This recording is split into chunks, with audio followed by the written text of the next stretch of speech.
How to send money with PayPal to friends and family. Hello guys, welcome back to another tutorial video.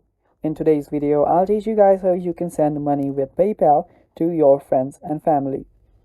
So let's get started. First, open up your PayPal. After you open your PayPal, you will see the send option here.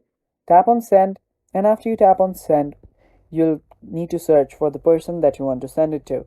Just search for the person's profile and tap on it, and there you will be able to send it.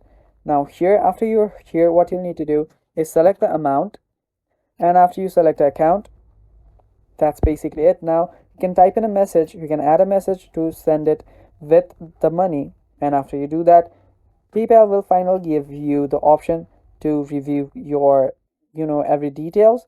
Now you can change your bank account if you want to just change your bank. Just tap on it and you can change the bank, and after you do that, you will get to see all of the details right here. Now you will get to see your PayPal fee if there is any, and the total amount that you will be sending and the time for the delivery. So there won't be any PayPal fee if it's national inside your country, but if it's international, PayPal might charge some fees. So that is basically it. After you tap on send, you will send the money with PayPal to your friends and family. And that is basically it, guys. That is how you do it. Thanks for watching. Stay tuned for more upcoming videos.